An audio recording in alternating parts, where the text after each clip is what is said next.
July update is filled with a couple of updates. I mean, things that the community has asked for. It's got PvP changes that people have been asking for. It's got the raid layer prestige. We've got the summer event that we're shipping. Solstice of Heroes is the event that the tower is celebrating. You're gonna go into the tower, and from the tower, you'll talk to the event statue, which is it's cool, like chiseled statue.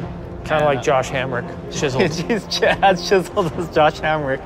You'll talk to the statue, and the statue will send you to a special event space of the last city. From there, we'll take you into the first of the challenge missions, and that's where you kind of get the first taste of the reimagining of that campaign mission on a higher difficulty. There's stuff that you didn't expect to make it so players feel like, oh, I've played this before, and then they get hit right in the face with special new bosses.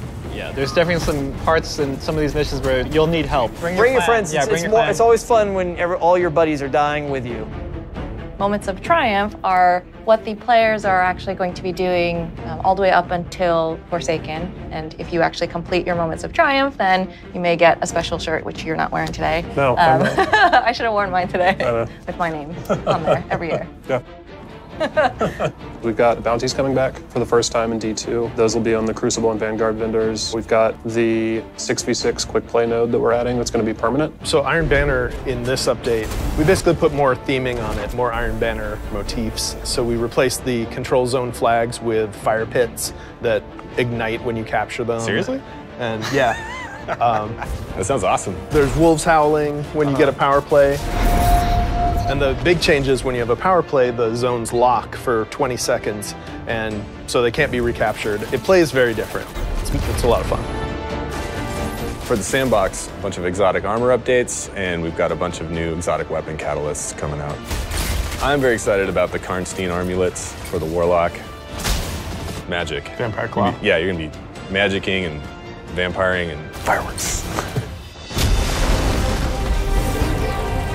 When we looked at how we can evolve Prestige and how we can evolve for the summer for the Prestige layer, we wanted you to feel like each time you go into the raid, it's offering you a different experience. So you're going to have loadouts every week that you're going to be challenged to like use an auto rifle for your primary and a scout for your secondary and a rocket launcher for your power weapon, something like that. The strategy for killing Valka'or with a shotgun is totally different than the strategy for killing him with Wardcliff Coil, which is totally different than the strategy for killing him with a sniper rifle. And there are some weeks where people are gonna go in and be like, if you have not done Prestige raid layers, do them this week. You will have a great time. Take your friends that have never done this before.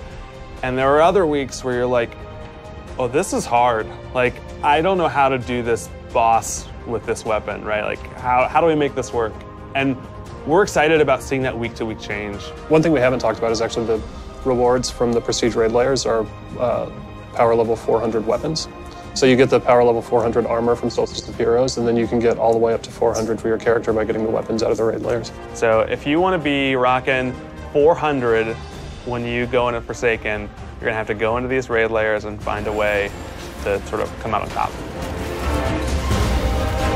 Yeah, it's really about trying to find the balance between the things that we just need to address with the game, like things that need to be better, bugs that need to be fixed, and then continuing to give them things that they weren't necessarily expecting. We're trying to give players more things to do, new things to do.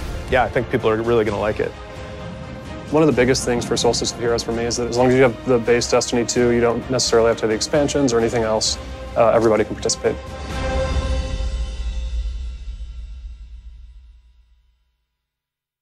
Today's station.